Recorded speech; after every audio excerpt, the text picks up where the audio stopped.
Assalamualaikum warahmatullahi wabarakatuh. Saya Syifa Nurul Aziza dari Prodi Pendidikan Agama Islam semester 5 yang mengampu mata kuliah Akidah Akhlak. Baik, pada kesempatan kali ini saya akan membahas materi kelas 10 tentang akhlak tercela. Untuk kompetensi dasar yang pertama pada kesempatan kali ini adalah menganalisis makna, penyebab, dampak negatif dari sifat tercela, yaitu hubud dunia, hasad, ujub, sombong, riya, dan sifat-sifat turunannya. Baik, teman-teman, mari kita membahas satu persatu dari sifat tercela. Yang pertama adalah hubud dunia. Seperti yang kita lihat pada gambar yang ada pada gambar tersebut, hubud dunia itu maknanya menganggap bahwa harta dunia itu adalah segalanya. Mereka menyimpan harta tapi untuk dirinya sendiri, bukan untuk orang lain, dengan ranah tujuan hidupnya hanya untuk dunia. Dan yang kedua adalah tidak mengetahui bahwa ada kehidupan abadi di akhirat.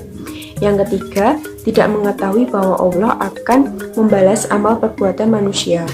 Sedangkan akibat dari hubud dunia yaitu adalah tamak, rakus, licik, malas, sedekah, dan lain-lain masih bisa dicari sendiri ya. Untuk yang selanjutnya, kita akan belajar tentang hasad. Sifat ini adalah iri atau dengki. Sifat ini ingin menghilangkan kenikmatan orang lain agar berpindah kepadanya.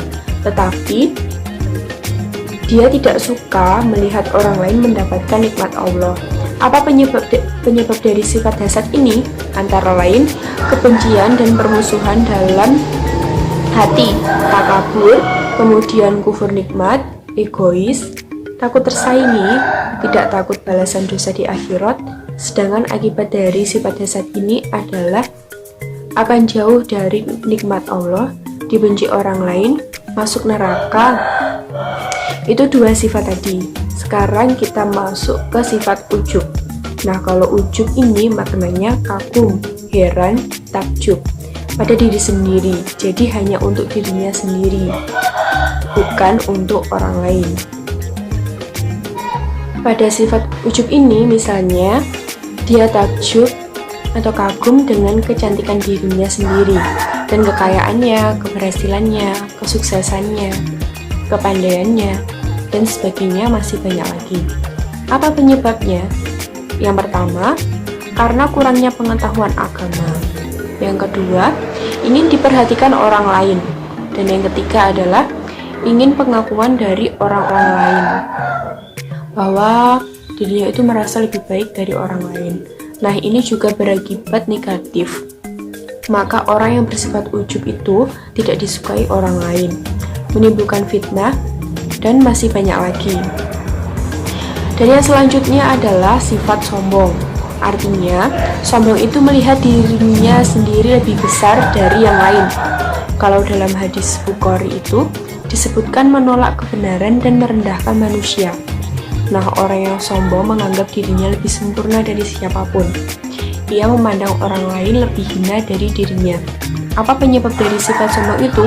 Antara lain adalah merasa lebih baik dari orang lain, sebab kurangnya pujian dari orang lain, padahal dia sebenarnya ingin dipuji.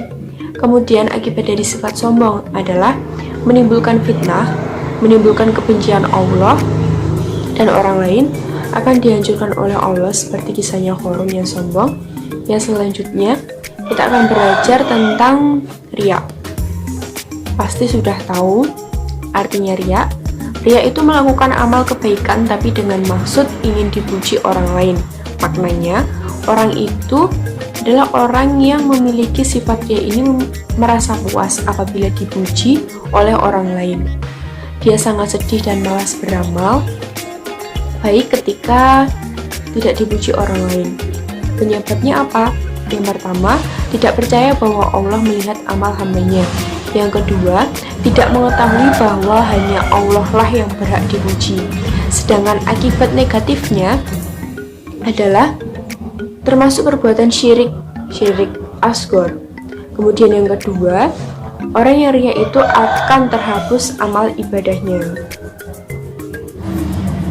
Walaupun dia sudah susah payah beramal, tetapi akan terhapus karena tidak menginginkan pujian dari Allah. Baik, itu tadi adalah sifat-sifat yang kita pelajari dalam pelajaran kelas 10. Salah satunya adalah sifat tercela. Jadi kesimpulan dari kelima sifat tadi apa? Hubudunya, hasad, ujub, sombong, dan riya itu merupakan sifat tercela. Maka harus kita hindari. Untuk menghindarinya dengan melihat akibat negatif dari sifat-sifat tersebut. Baik, sekian dari saya. Apabila ada kurang lebihnya mohon dimaafkan. Semoga bermanfaat bagi kita semua. Wassalamualaikum warahmatullahi wabarakatuh.